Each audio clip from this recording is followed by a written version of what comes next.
Uh, Good evening, everyone. Welcome. Thanks to you for joining, and welcome you on this wonderful Saturday evening. Wonderful because this is the launch of our Precision Oncology Asia webinar series.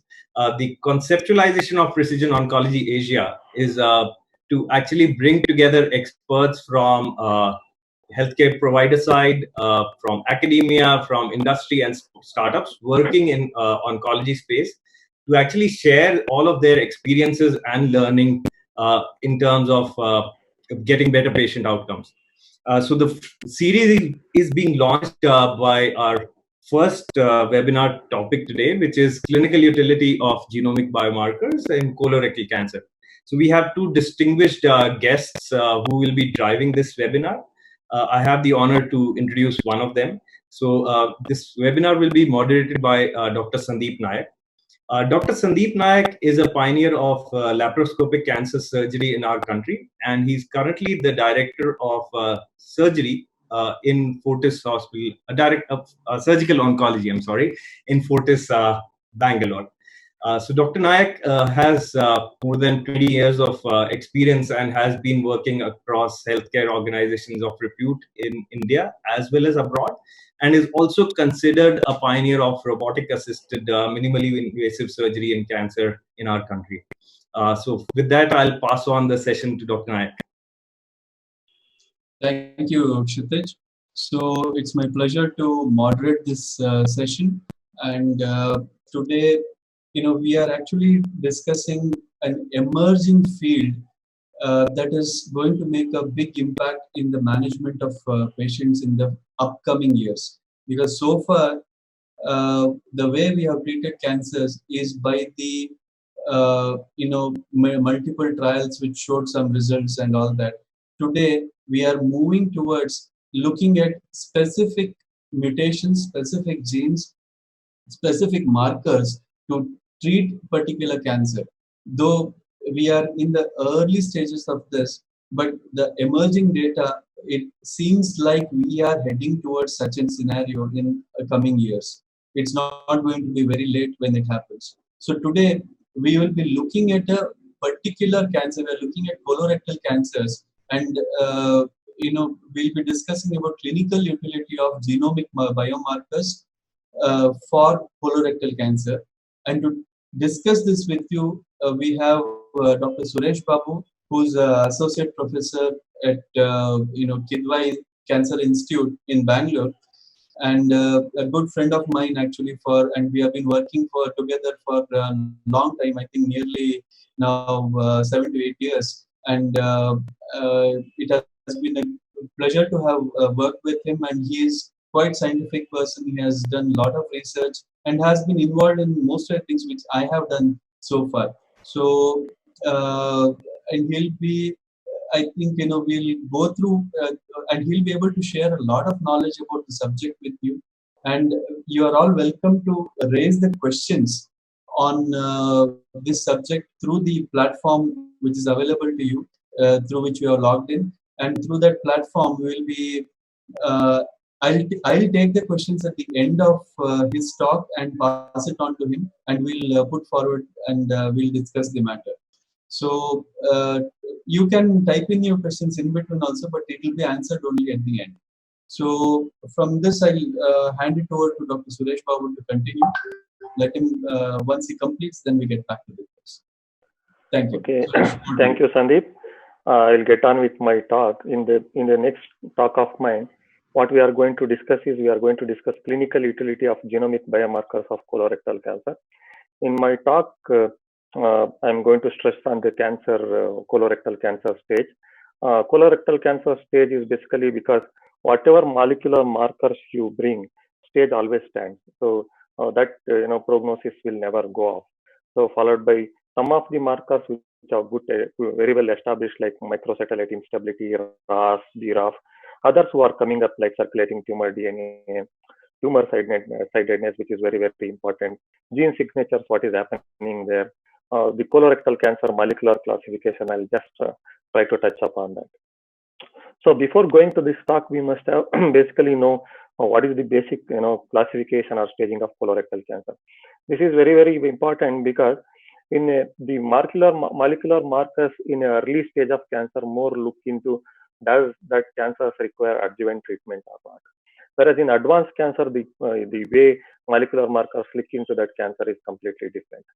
As you can see in the slide, in early colon cancer, if it is a stage 3, any colon cancer which has node positivity will qualify for stage 3. That stage 3 colon cancer, we usually give chemotherapy to all of them. Whereas stage 2, we select which are all the patients who may require adjuvant chemotherapy. In stage 1, we don't give any adjuvant chemotherapy at all. In stage 2, we give chemotherapy to those patients who are called as high risk. So who are these high risk patients? That is what the molecular markers help us to identify. So whereas the metastatic colorectal cancer, they're doing molecular markers is completely different. In metastatic colorectal cancer, we know we have to treat that patient. Then we have to choose the molecular marker so that that molecular marker will guide us to treat the patient. So in all metastatic colorectal cancer may not have same molecular marker. So we have to do molecular markers test to find out, like for example, we have to do ROS or we have to do microsatellite instability and all to decide on the treatment, like whether patient requires only chemotherapy, whether patients require targeted therapy with anti-EGFR drugs, or patient requires therapy with anti-VEGF drugs. So colorectal cancer, most of the cancers are sporadic cancer. Rest about 15 to 20% will have some hereditary causes, but 80% of them are sporadic cancer. The first marker and the very, very important marker, probably the marker which has been studied more extensively in colorectal cancer, is microsatellite instability. So microsatellite instability, the microsatellites are nothing but tandem, small, repeated sequences of DNA. They usually dependent on mismatch repair genes. See, to have a microsatellite instability, you must have a deficiency of mismatch repair genes. If the mismatch repairs are not deficient, then the microsatellite instability will not happen. Usually, microsatellite will be stable. To have microsatellite instability, the mismatch repair genes will be deficient. This mismatch repair genes will in turn depend on 4 proteins in the DNA reparation. So that 4 proteins are MSH6 and 2 and MLH1 and PMS2. So it is an interlink that 4 proteins are linked to that of the mismatch repair system, and this mismatch repair system is in turn dependent of microsatellite instability. To call a microsatellite instability as a high microsatellite instability, minimum that the microsatellite instability should be seen in more than 2 loci of that focus. So then only you can call it as microsatellite instability is high. So usually the terminology used are, if a person is microsatellite unstable, then usually you will have deficient mismatch repair. So they will have replication errors. Whereas a microsatellite stable patient will have stable or a proliferation mismatch repair genes. They usually have a no error in that of the replication gene. So this is very, very important that you must categorize the patient in microsatellite unstable or microsatellite stable. So microsatellite unstable are invariably deficient in mismatch repair genes, whereas microsatellite stable are usually proliferant in mismatch repair genes. So these microsatellite instability are determined by 2 methods. One method is immunohistochemistry. So the other method is PCR. So as you can see, this is a microsatellite stable tumor because all 4 proteins are very well expressed. This is the slide which is showing unstable microsatellite tumor. As you can see, there is extinction of this mismatch repair proteins. You can see that. When you are trying to do a immunohistochemistry based microsatellite instability, you must be very, very careful regarding the tissue. You should never take a tissue from a previously chemo-irradiated tissue, because if you take such tissue, then falsely you may feel that MSHS is decreased. So when you are trying for or taking a tissue for the of a microsatellite instability immunohistochemistry test, always try to prefer to take a fresh tissue rather than a tissue which has been already exposed to chemo radiation. The other method which I was talking about is the PCR. PCR is actually a very, very good method where you can determine whether the microsatellite instability is there or not. One of the thing with the PCR method is that you can do it only in expert centers. The interpretation of PCR results can be very, very variable if you don't have a very good experts in that center. If you don't have that expertise, better not to attempt PCR because you will land up in misinterpreting the PCR results and thereby giving rise to false reports. So previously, clinically, what we used to do in a stage 4, stage 2 colorectal cancer was that we used to give adjuvant chemotherapy based on the clinical features. Those clinical features, like if a patient with a stage 2 colon cancer who has perforation, occlusion, pathologically he has PT4 tumor, lymph node dissection is less than 12, if he is pathologically having poorly differentiated tumor, if there is any lymphocytic invasion or perineural invasion, these factors were considered as high risk factors. In these patients, irrespective of doing any molecular test, we used to offer them adjuvant chemotherapy as these were considered as high risk features. Now with the advent of microsatellite instability, so we try to do that test, and based on that we try to classify whether patient qualify for a high risk tumor or a low risk tumor. So the microsatellite instability is seen in almost about 15% of all colorectal cancer. Of this 15%, 3% are associated with Lynch syndrome. One of the things about the microsatellite instability tumor is that they are more frequently seen in right colon. They are seen in younger people. They are poorly differentiated. They will have strong lymphocyte infiltration. Other very, very important thing is that if you find a patient with microsatellite instability high or a deficient MMR protein, that patient is likely to have very good prognosis compared to patient who has got microsatellite instability stable or low, who has got proliferation mismatch repair genes. So thereby, if you have a stage 2 colorectal cancer and if you do MSI in that patient, if you find that the microsatellite instability is high in that patient you don't have to give adjuvant chemotherapy. Giving 5FU based adjuvant chemotherapy in such patients will not benefit at all. So microsatellite instability in a stage 2 cancer, we have got very high microsatellite instability or deficient MMR, never offer them a adjuvant chemotherapy because it is not going to benefit them. Whereas the microsatellite instability in a metastatic colorectal cancer is completely different. So the data suggests that the patient who have got MMR defect or high microsatellite instability, they are more likely to respond to that of the immunotherapy. So in 2017, FDA approved pembrolizumab, which is a wonderful immunotherapy drug for use of microsatellite instability high patients. This was not particularly approved for colon cancer. They approved in a various type of solid tumors. They also approved nivolumab, ipilimumab as in a refractory case, whereas pembrolizumab was approved in all metastatic cases, even in upfront we have got microsatellite instability high as a first line. Though the microsatellite instability patients do respond to immunotherapy, one of the things we must note that all microsatellite instable patients will not respond to all immunotherapy drugs. We don't know why. So we require further studies to find out, but majority of the patients who have got microsatellite instability high are more likely to respond to that of the immunotherapy. Now, one more thing is that immunotherapy has been extensively studied in lung cancer. In lung cancer, we do PD-L1. The thing with PD-L1 is the patient who have got very high PD-L1 are more likely to respond to immunotherapy as far as the lung cancer is concerned. In colon cancer, somehow PD-L1 was not, seen to be a very good marker in order to assess the response to that of the immunotherapy. To assess the response or to response to that of the immunotherapy is basically dependent on microsatellite instability rather than that PD-L1. So a lot of things are going on in this regarding in a metastatic colon cancer. We have to look into further markers which are going to throw some light for us. So immunotherapy, if you want to use in colorectal cancer, PD-L1 is not a right marker. You better look for the MSI. If you have high MSI, that patient may be probably the right patient to receive immunotherapy in metastatic colorectal cancer.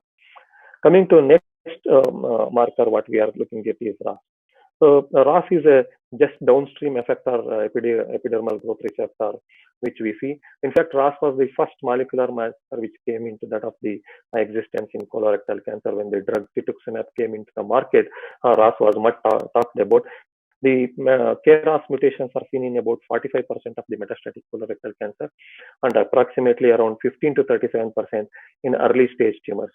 The very, very important thing for about the mutation status is that when you are using a cetuximab, panitumumab, which are anti-EGFR drugs, you must check for KRAS mutations in that patient. If a patient is having mutational status in KRAS, then that patient may not respond to EGFR therapy at all. So it is very, very important that you check the mutation status of the KRAS before starting a patient on EGFR therapy. If you have any mutation, don't give EGFR drugs to that patient. I remember when the cetuximab introduced, that time I was still a postgraduate. That time we used to check for only KRAS. Then they said, no, you have to do NRAS. So now we call it as something called as extended RAS. So where we look for exon 2, 3, and exon 4 for about 6 mutations in NRAS. So we have to check for the mutation in NRAS. We have to check for mutation in KRAS. If you find no mutation in all these RASes, then only you have to check, give the patient with that of the anti-EGFR therapy. Any mutation presenting in any one of these RAS, then anti-EGFR therapy may not going to be helpful in that patient. So now whenever we are planning for anti-EGFR therapy, we do all these RAS mutations before going for that of the anti-EGFR therapy. Again, when you are looking for RAS, don't try to take a tissue which is received some form of neoadjuvant therapy, because in that you may not get a proper cellularity as you can do those tests. So you better take a fresh tissue so that it will be more helpful for you to study the RAS status. So never try to give preference to the tissue which has been already treated. Another thing is that you can detect KRAS by looking at a circulating tumor DNA cells, which is having almost accuracy of 94%. One of the pitfall is that if you are looking for a circulating tumor DNA cells, you must be very, very sure that the disease burden is very high in that patient. For a patient who doesn't have extensive liver or peritoneal metastasis, you may not get the yield of conclusive circulating tumor DNA results. So if a patient is having very, very high tumor burden, in them only you can collect sufficient DNA material. To them you can do RAS testing and find out. So these are all some of the things practically we must think that when you are checking for a RAS, don't try to take a tissue which has already received neoadjuvant treatment. And if you want to do as a blood test of circulating DNA for that patient, you try to choose a patient who has got extensive disease rather than having a little limited disease in whom the circulating DNA cells itself are going to be very, very less. The next mutation what we are going to look is BRAF. BRAF is actually thought to be a very, very good prognostic marker. It is seen in about 10% of the colorectal cancers. BRAF has various mutations. One of the most common mutation which is seen is BRAF V600E. It constitutes for almost 90% of the all BRAF mutation. It has been suggested that the BRAF mutations, if they are there, that patients are also not likely to respond very well to that of the anti-EGFR therapy in colorectal cancer, like that of for drugs like cetuximab. One of the very important things about the BRAF is that recently there was a study which was called as a Beacon study. In that they found that the patient who had got this BRAF mutation were benefited by combination of 3 targeted therapy. So they try to combine a BRAF inhibitor, anti-EGFR inhibitor, and a MEK inhibitor. These 3 drugs were combined and given in a patient who has got BRAF mutation. Of course, this patient was not exposed to chemotherapy, and they found that it is a very good combination to treat with. So based on that, FDA approved either giving a combination of 2 or 3 of this targeted therapy if a patient of colorectal cancer who has received at least 2 lines chemotherapy before. Now, NCCN recommends that all patients of colorectal cancer who are in advanced stage must go for the BRAF mutation, because BRAF is not only predictive, it is also prognostic factor in colorectal cancer. So another important thing is liquid biopsy. Basically in liquid biopsy, what we do is we try to look for a circulating tumor and tumor mutation burden. The circulating DNA and tumor mutation burden basically got importance. These are all been taken from lung cancer. So the lung cancer studies have said that the patient who have got very high mutation burden may benefit from that of the immunotherapy, but that has been not proven same in colorectal cancer. One of the other, negative factors for tumor mutation burden is that there is no, proper single method all over the world to assess it, and there is extensive variation between the labs to assess it and what is the definition of tumor mutation burden. So these are the some of the drawbacks to make it this thing. But as of today in colorectal cancer, tumor mutation burden has not shown much promise. But however, there are trials looking at not only microsatellite instability, circulating tumor DNA, and tumor mutation burden, so that all three factors can be combined in a metastatic colorectal can see that whether those patients who are not responding to the immunotherapy with MSI high, can we differentiate them and see which are all the patients who are more likely to respond? But still a long way to go in that. So tumor mutation burden as of today in colorectal cancer has not seen much significance. Other very important thing is tumor sidedness. In fact, this is nothing to do with the genetic test. In fact, we were very excited about MSI, KRAS, and all. But tumor sidedness, one of the something which came new. So there seems to be that right-sided colon cancer have worse prognosis than that of the left-sided colon cancer. Remember that right-sided colon cancer tend to have better prognosis if they are early stage. Suppose if they have MSI high, because right-sided colon cancer likely to express MSI high compared to that of left-sided colon cancer. But whereas right-sided colon cancer behave very badly if they become metastatic. So they tend to have more worse prognosis when they become metastatic compared to left-sided colon cancer.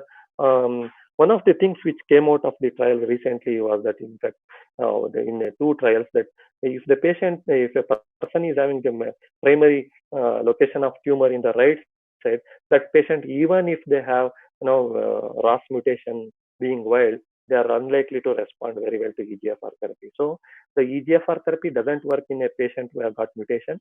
It will work in a wild type tumor, provided that wild type tumor is located on the left side of the colon.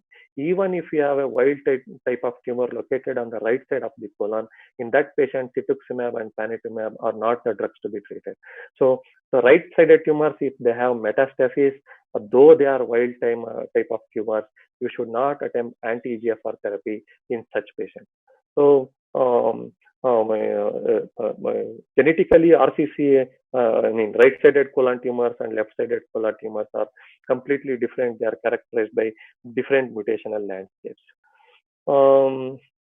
As we discussed before, in left-sided colon cancer, they are more likely to benefit from adjuvant 5-FU if they are in early stage. Right-sided tumors don't benefit from adjuvant 5-FU. Whereas right-sided tumor, you may have to give chemotherapy rather than targeted therapy of anti-EGFR, because in right-sided tumors, anti-EGFR therapy don't work. But the thing is that right-sided tumors tend to have more of a MSI high, so that may help us in starting them on immunotherapy more compared to that of the left-sided tumor. These are the another gene fusions which are seen in about the lung cancer. These are NTK, ALK, and RAS1.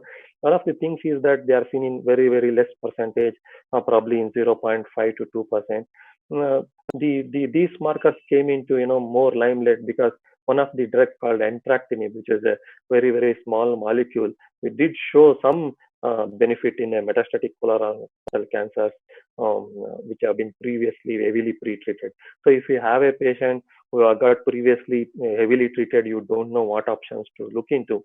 These are one of the genes which you can look into because there is a drug available for that, though the percentage of expression is very less, but these are the mutations which you can look. There is a drug which is available for that. FDA has approved this drug not only for the colorectal cancers, it has approved in various solid tumors. This drug has been approved. So if you have a tumor which is not at all, if you are exhausted your all treatment options, you can look into this mutation and try to start this drug for the treatment. HER2, again, HER2 is seen in about 5% of the colorectal cancers. HER2 gained a lot of interest because some of the two trials recently in colorectal cancer did show some promising response in the metastatic colorectal cancer. One of the thing, unlike breast, is that in this colorectal cancer, you must use the combination of two anti-HER2 targeted therapies like trastuzumab, pertuzumab, or with trastuzumab, you have to use lapatinib. So financially, they are very, very draining. But still, there are many trials undergoing and looking for this.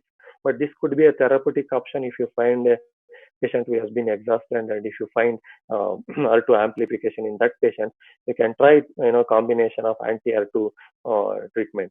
For some unknown reasons, the HER2 expression is more seen in sigmoid colon. We don't know why. There are much debate going on that. Another thing is that the HER2 therapy could be a predictive marker for the drugs like cetuximab. Still, there is no clarity on that. So there are a lot of trials still undergoing to look into that, why HER2 can be a predictive marker for anti-HER2 therapy, and why HER2 expression is more seen in sigmoid colon rather than other part of the colon. This is the chart which is showing the some of the promising future biomarkers in colon cancer, some of which we have already discussed. Some of which are very promising is CMS subtyping, PI3K, CIMT, CDX2. So we have to see how they will going to shape up in the future, and see how much we are going to use them in the future, because this may not be seen in all the colorectal cancer, but some percentage of the colorectal cancers do express and do come with this molecular markers which could be of therapeutic importance. Test-based gene signatures. This is something which we borrowed from that of the breast cancer. You must be aware, in the breast cancer, especially in early breast cancer, there is so much dilemma whether to give chemotherapy or not, because chemotherapy do carry its own side effects. So we try to look for gene signatures like Oncotype DX and all. So we try to restratify breast cancer into high risk and low risk. High risk, we try to give adjuvant chemotherapy. In low risk, we just don't give chemotherapy. We continue to give only hormonal therapy. Same like that way, test-based signatures are also been attempted in the colorectal cancer. Many of the test-based gene-based signatures are available commercially. There are 6 signatures which are under trial. 3 of them are already available commercially. Remember that none of these gene signatures have been approved by FDA, because there is no very strong data to suggest that in early colorectal cancer you can do Oncotype DX and get away with that. So still the trials are on. Still it is not so therapeutically indicated, but some of the tests are already commercial available, and FDA or none of the regulators have yet approved these gene signatures to use in patients. So next, the thing is that colorectal cancer, we looked into the classification. Then some of the groups try to look into classify the colorectal cancer based on the molecular. This was basically looking into more of a clinical, because some of the subtypes of colorectal cancer, molecular subtypes, do behave very aggressively. They have basically classified them into 4 types, like CMS1, which has the MSI immune subgroup, which constitute for about 14% of the cases. Second group, which is the canonial group, which constitute for about 37% of the cases. Third group is metabolic group, which constitute for about 13%. The fourth group is a mesenchymal group, which constitute for about 23% of the colorectal cancer. So this subgroup is basically looked into what is the clinical outcome and all those things. There are many other subgroups based on the molecular subtypes. Somebody from the Tafisella and colleagues, they proposed a 5 colorectal subgroup classification of molar based on molecular test. We have to look how these classification of the subtypes are going to take shape. So very, very important. One of the things is that the 4 subgroup, whatever is there, in that CMS1 and CMS4 tend to have very poor prognosis. They tend to have worse survival when they relapse. If they don't relapse, they don't carry much problem. But when they relapse, they tend to have very poor prognosis. There is also some data to suggest that anti-VEGF therapy like bevacizumab work better in CMS1, probably in 2 or 3. Anti-EGFR therapy may work better in 2 or 4. So we don't know, but this molecular subclassification is basically used not only as a prognostic factor, it is also used as a predictive for that of the anti-VEGF and anti-EGFR therapy. This is another useful biomarker classification. As we see, most of our colorectal cancer are sporadic. In sporadic cancer, most of the time we do RAS mutation. RAS mutation is going to ultimately tell us whether those patients are going to benefit from that of the anti-EGFR therapy or not. A CAMP pathway, we do BRAF mutation. BRAF mutation is basically more of a prognostic factor. Predictively, though there is some data that they are not the good patients to treat with anti-EGFR therapy. MSI pathway, we know if MSI pathway is done in early colorectal cancer, if MSI is high, then don't attempt 5FU-based chemotherapy. If you do in a metastatic breast cancer, if a patient is having MSI high, do attempt immunotherapy in that patient. They are the patients which are going to be benefited from that of the immunotherapy. So that is the thing.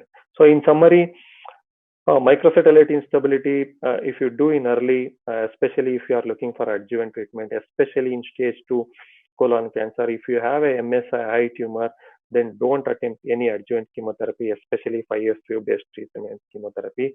If you find a MSI high in metastatic chemotherapy, metastatic colorectal cancer, you attempt a immunotherapy in that patient because they are the patients who are going to respond to immunotherapy. RAS, you can do in metastatic breast cancer, metastatic colorectal cancer. What you have to do, you should not do only KRAS, you must do all the extended KRAS, NRAS, everything before attempting that patient with the anti-EGFR therapy in such patient. It is a very, very must. Even if you find wild RAS patients in a right-sided colorectal cancer patient, don't attempt rituximab or panitumab in such patient. Right-sided colorectal cancer, you have to give anti-VEGF rather than giving that of a anti-EGFR therapy. BRAF, as such, carries a poor prognosis. One of the things is that we have a drug for the BRAF mutation. It can benefit from a combination of 2 or 3 small molecules. Tumor-sidedness, as I told, right-sided tumors in adjuvant or in early stage tend to behave a little better. When they become metastatic, they tend to behave more aggressively. There is, if you so much talk that if you find a patient with KRAS, whether it is a mutated or non-mutated, whatever is there, anyway, you are not going to attempt any treatment in the anti-VEGF therapy in right-sided tumor. So why unnecessarily attempt RAS, mutation in that patient? So there is this thing. So the right-sided tumor as such do carry some prognosis. If they are metastatic right-sided tumors, they tend to have aggressive course. Remember that right-sided tumors also tend to have more high, microsatellite instabilities, though. So they are going to respond more to that of the immunotherapy. So in conclusion, biomarkers can help us, in selection of treatment in colorectal cancer. Most of these biomarkers, except KRAS, BRAF, MSI status, most of them are still in a, we are looking at how much we are going to make use of them in predicting the treatment. Additional studies are required to validate all these studies and see. So though there are small mutations and small markers like HER2 which are there, which can be a predicting factor, but still we require a lot of data to find out how much clinically we are going to use them in colorectal cancer. Thank you. Thank you, Dr. Suresh. It was interesting presentation. Lot of upcoming issues were covered. So, in fact, it is good that our Indian cancers are predominantly left-sided cancers. More than 65%, I think, 65, even 70% of our cancers are left-sided, and they tend to behave better than the right-sided cancers, and long-term outcomes are better. So we have many questions in our this one, so I will try to take one by one. So we'll see whether how we'll try to make justice to the questions which have been asked. So first question is from Professor Anuradha. She is asking, whether to see the need to know she wants to know whether to go for whole exome sequencing or to go for whole genome sequencing. Okay. Or just go for a targeted genes when we are doing for Lynch syndrome. His question is very particular for Lynch syndrome. Okay. So, yeah. As far as the Lynch syndrome is concerned, I prefer we must go for a, whole gene sequencing because you don't know what is in the store. So if you want to do, you better do whole gene sequencing, because if you go for targeted genes, you may not land up anywhere. But if you are looking at therapeutically, then you can go for in a particular this thing. But if you are looking as a whole, as a disease and those things, I think better you go for a whole gene sequencing rather than going for the particular this thing, because treatment is different than when you are looking at a more of a family tree and other things. So you don't know what is in store for this hereditary syndromes. So better to go for a whole gene sequencing. So that is going to give a much broader idea than going for a particular targeted gene, I believe. So, just to add to that, there is one, quite often when we do, we find variation of unknown significance. VUS is quite common in all these cases. And the VUS which we see, which may be in another gene also, may not be in your target gene itself. So and in a given population that may be found significant over time. So there is nothing wrong in going for a whole genome sequencing itself. Not even exome. You can just consider whole genome sequencing in significant number of cases. But I think I could say minimum exome. Yeah. So the thing is that when you are going for whole genome sequencing, you must better counsel the patient, because nowadays patients, they tend to read and go for these things. So you properly counsel them. It's more of a scientific knowledge rather than looking at particular this thing. So properly counsel them and then go for genomic sequencing. So there is one question from Dr. Ramesh, which is, how is the utility of tumor mutation burden in deciding for immunotherapy? I think you answered this. Yeah. So as far as the colon cancer is concerned, there is no data for tumor mutation burden. But there is a data in lung cancer. The tumor mutation burden in colon cancer has not taken off, but in the future it may come. The major drawback is that after the colon cancer, now we have tried to looking into the other solid tumors as far as the immunotherapy is concerned. So still it is going on, because various tumor mutation burden, various labs come up with various methodology. There are a lot of discrepancies. So we must see. But as of today, tumor mutation burden is not a predictive marker as far as the treatment in colorectal cancer. There's one question from Dr. Raja Varman. His question is, about the variation in the, MSI reporting, which you find from one place to another. So he says, what is your experience? He's asking. No, there is a variation. This thing. Now, what I do is, you always try to find the pathologist on the other side. Whenever you see report, even if you find it very simple, you always try to discuss with the pathologist what is the thing, because it will give you a very, very good idea, and it will make you more wiser. By discussing with 2-3 pathologists or 4-5 pathologists, you will understand who is the pathologist matches to your wavelength. So there should not be much confusions in the MSI reporting, but always have the thing to discuss with particular pathologist and know in what basis they are reporting, what is it. So as far as the IHC is concerned, there is no much confusion, but if you try to do MSI by PCR method, there can be lot of variation. You must have proper very good center to do all those things. So always communicate. Pathology looking at a case is very, very different, because pathologists may not have complete idea of the cancer, their clinical and all those things. Sometimes pathologists report and they expect clinicians to discuss with them. They will feel happy if you call them. So whenever you find a report, you try to discuss, then later on you will know. So that is my thing. So you better get into hobby of discussing with pathologists. That will give you proper idea. So in this, do you think, doing this by NGS, the mutation analysis by NGS would help us? In many NGS may help us, but there is no, one of the thing is that whatever clinical trials have tried treatment with MSI have all done the test based on the either on IHC or PCR. Okay. So there is no tests which have done the MSI based on the NGS and then try to attempt the treatment. So for all practical purpose, recommendations stop at the either doing by IHC or PCR. But NGS is a much better thing and much better. It should really do well because you will try to find out more cases on that. But the clinical trials which have done was done for this method. That is why we send scientifically these methods rather than going for NGS.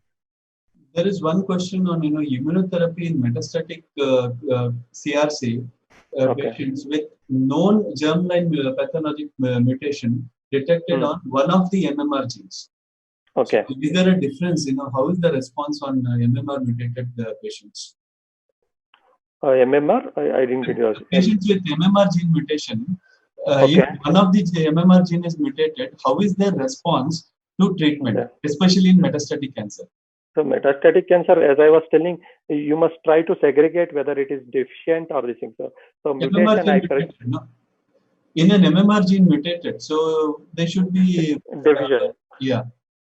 So deficient MMR genes usually they are segregated as microsatellite unstable tumors.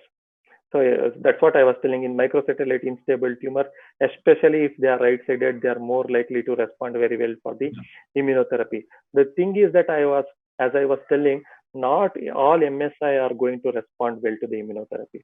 So we don't know that whether this all MSI unstable tumors, why they don't respond very well to immunotherapy. So there are trials on, we are trying to look the circulating tumor DNA, MSI instability, and tumor mutation burden, all three combined together to better segregate this.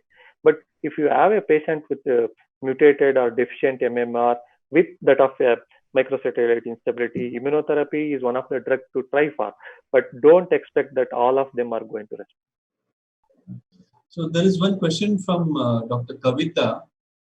She says, looking at so many upcoming novel mutations which may not be predictive at present, but may explain primary or secondary resistance to EGFR, do we still don't consider upfront NGS in CRC? That is her question. So the question is, whether to consider, should we just do NGS in all cases? We can do NGS in all cases or not, as I was telling.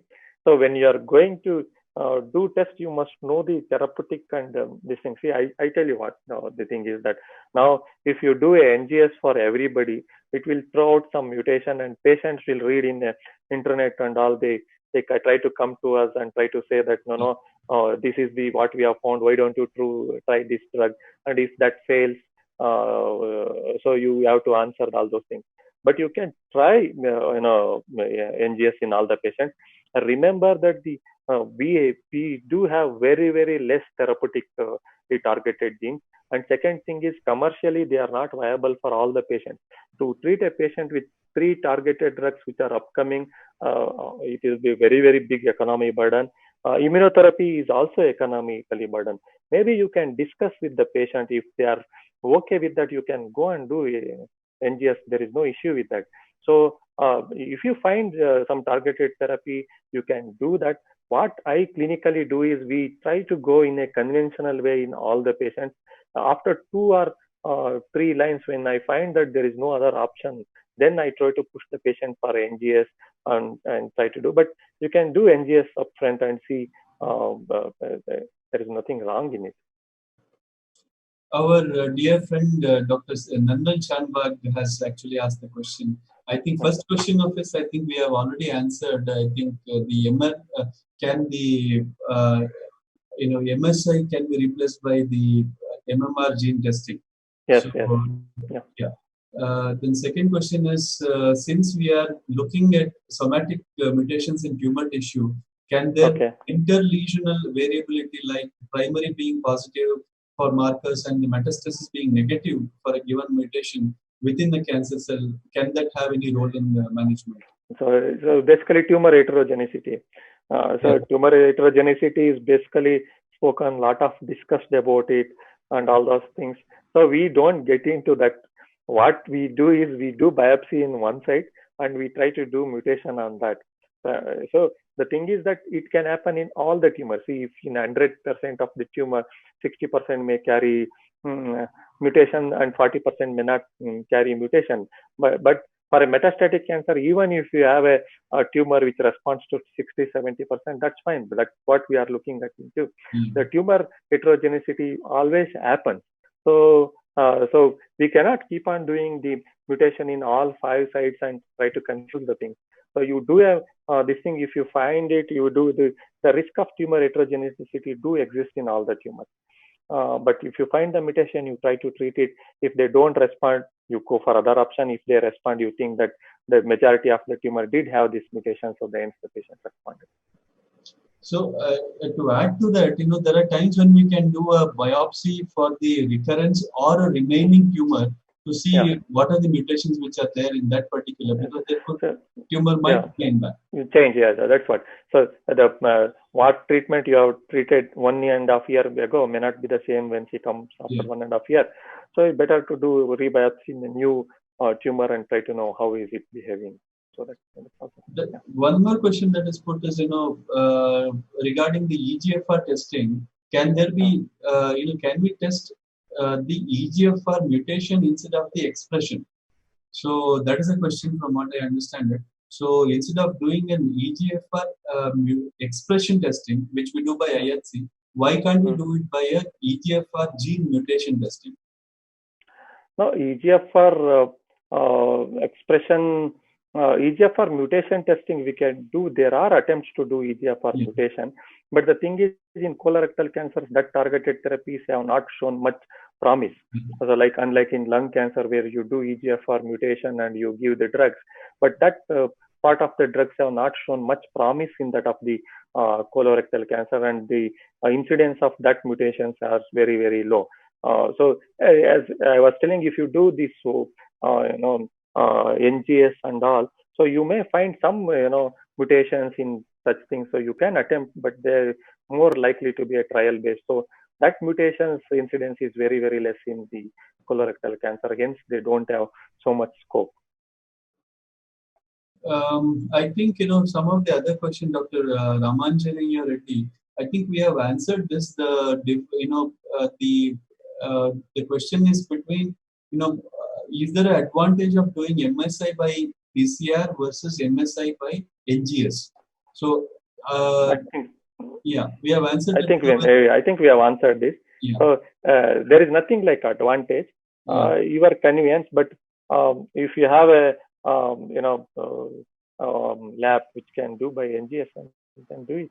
See, NGS may improve your accuracy because it's a very specific thing. Test.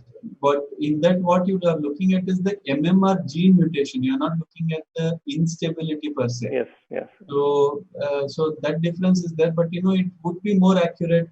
And your genetic mutation is, the gene. You get the list of genes and specifically what is mutated, whether it's significant or not. But there is a time which is required. There is a time to get back to you, the lab that it takes some time to get back to you. So you may lose a significant amount of time in really getting that, but it may improve over time. We are looking at about 1.5 months now, but over time it may come down maybe 15 days or so. So that time is something will make a difference to you. The very important thing is when you ask for a molecular test, don't go by the literature and all those things. You always have in mind that what therapeutic implication will happen in that patient. Ultimately, by doing gene sequencing or whatever it is, you must keep in mind that how much it is going to benefit my patient who is sitting in front of me, is doing this test, how much is going to benefit. That you must always carry in back of mind. So literatures are different than the practical aspects. So you must always think practically and ask for investigation. Yes. So I think by far we have covered every question that was put forward to us. So I think it was a very interesting discussion, and We have discussed, I think, every aspect that we had to cover in colorectal cancer. I think everybody, including me, I have also benefited from this discussion. So I thank Dr. Suresh Babu for his active inputs, and it was very good session. Thank you. Thanks a lot, Dr. Babu and Dr. Nayak, for this awesome session in terms of clarifying a lot of people's or doctors' doubts, and specifically, Dr. Babu, you mentioning about the utilization, including the practicality with that particular patient who's sitting in front of you. So I believe that that's very, very important in terms of the applicability of any biomarker test that has to be taken. Yeah, the literature obviously is the supporting stuff, but it's the application of that. So with that, I believe we'll end our first webinar. And thanks, Dr. Nayak, again for driving this. And thanks, Dr. Babu, for taking us through the wonderful slides section. Thank you. And the answers as well. Thank you. Thank you. Yeah. Thanks, everyone.